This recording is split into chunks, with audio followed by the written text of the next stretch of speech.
when you've talked about and published around the triangle, the water for systems change, I've heard you speak about that to lead this type of change requires a particular type of leadership. You've used the term systems leadership.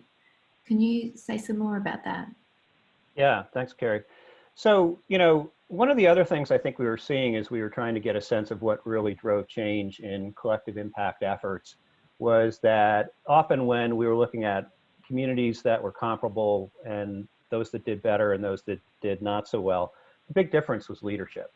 So that became an area of sort of examination for us. And it was interesting, at the time that we were looking carefully at that, we were actually contacted, and I'm so grateful for this, out of the blue by Peter Senge. And some of you may be aware of Peter Senge, who is, for me, he's one of the seminal thinkers, system thinking thinkers in the world. And Peter was interested, we got together and he was actually interested in exploring this. And the way we thought about it was, there's leadership around an organization that is driven by some level of hierarchy, right? We know who's in charge. But when we're talking about social change, there is no one individual, there is no one organization in charge. So we need to think about a different, or at least an evolved type of leadership. And that's where Peter came up with the term of system leadership. So we could distinguish it between organizational leadership. And so we went deeper both in our research and our dialogue and tried to get a sense of, what are the key capacities when you're trying to lead in systems change. And we said, system leadership is really about catalyzing collective leadership in others. It's about catalyzing collective leadership in other leaders. And so what do you need to do that? And so that's where we came up with the frame that maybe, Carrie, we can put the picture up. Oh, before we do that, I think we've got Danella, if I'm not mistaken. Yeah. No? Yeah. Let's just get there. There we go. Yeah, let's look at Danella. So Danella Meadows is one of the sort of seminal thinkers in systems change. And here's her quote: "We can't impose our will on a system. We can listen to what the system tells us and discover how its properties and our values can work together to bring forth something much better than could ever be produced by our will alone." Danella wrote a seminal text some of you may know called Limits to Growth. And still a pretty profound text. But this is just a wonderful and a beautiful way to say, nobody's in charge. The system is something that we really need to work with, and with our values and what we can bring forth. So this is the spirit we went into saying, okay, what are the key capacities for leading in systems? And we identified 3, which I think are on the next slide. And if you read the piece, The Dawn of System Leadership, this is the frame that we introduced into that. And I'll just go through these reasonably quickly. Hopefully for all of you, they're fairly straightforward. But this whole notion of seeing the larger system, better understanding the relationships and connections between the parts, where there's function, where there's dysfunction, and how do we shift the dysfunctional systems. I mean, I come back to this time and again, if people are coming in with different sort of understandings of what's going on in the system, and most time people don't really sort of get to sort of the systems thinking level of the work, that's kind of where you got to start.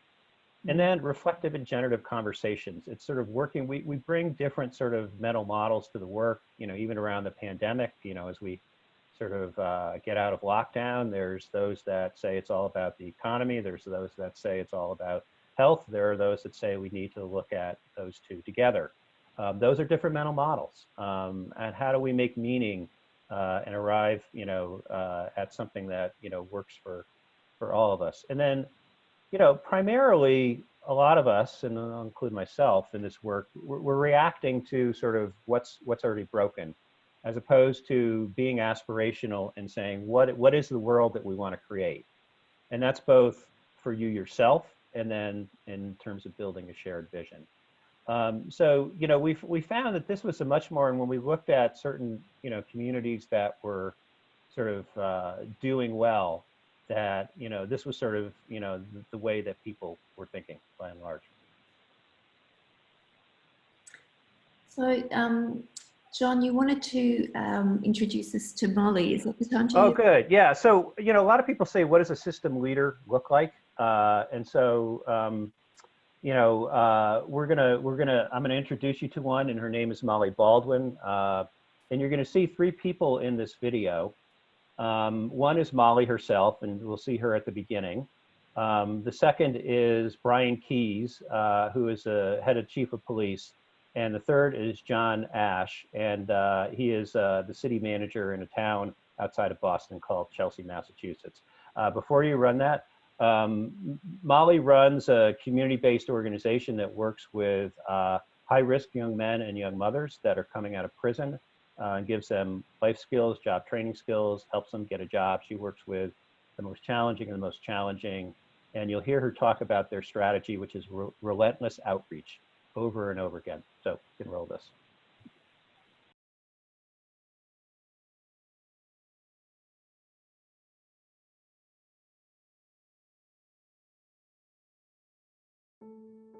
ROCA is an intervention model for very high-risk young men and young mothers in Massachusetts, and we build long-term relationships with young people and try to help them make the changes they need to succeed in their life.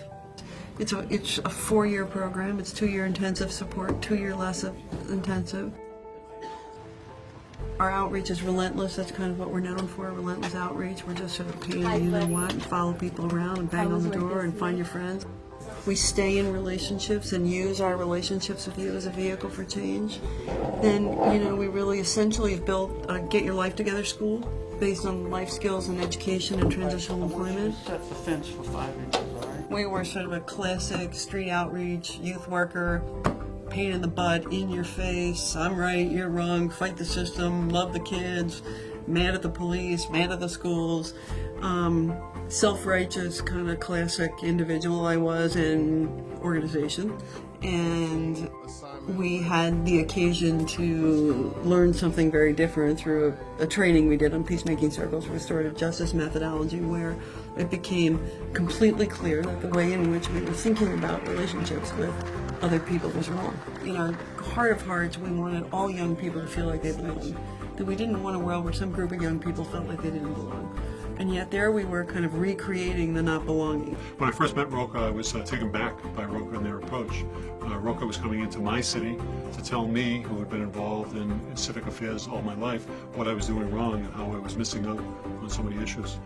Fortunately, ROCA stayed with me as I began to be more open about what I was hearing and willing to listen to more, and helped me understand that my preconceived notions about what we were doing right weren't always right, and that things had to change for the better. And so, when I think about system leadership, it's really about how we engage individually and collectively with whatever system or systems that we need to be working in and with. It's about figuring out how to work together so that collectively, whether it's as ROCA as a system, or in partnership with police or the criminal justice system, or in partnership with the systems at play in any city, whether it's Chelsea or the city of Boston, how we're engaging in that bigger system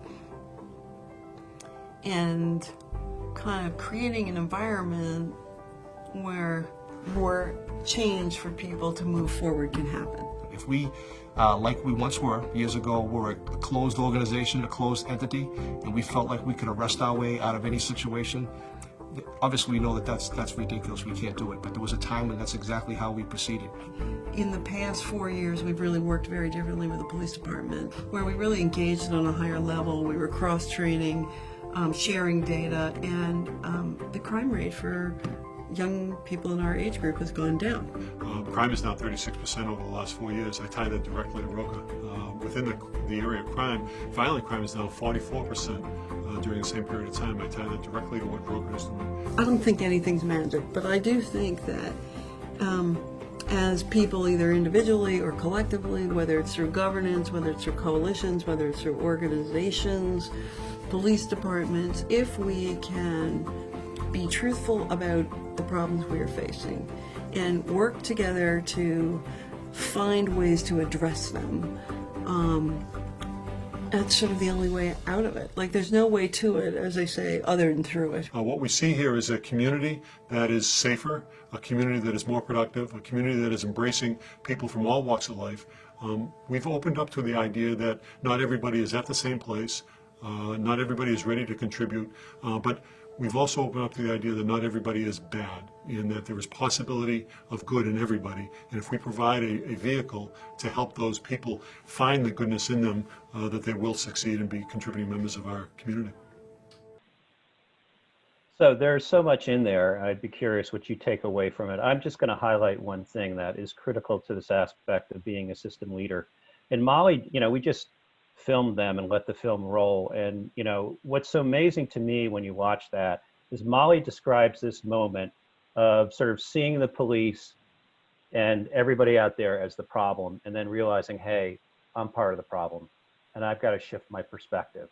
She talks about sort of at this point, I've got to love the police. She literally talks about it that way. And what's fascinating to me, and this is sort of, I think it's hard to empirically prove this, but I've seen it enough. When Molly shifted her perspective, the police shifted their perspective, and the city manager shifted his perspective.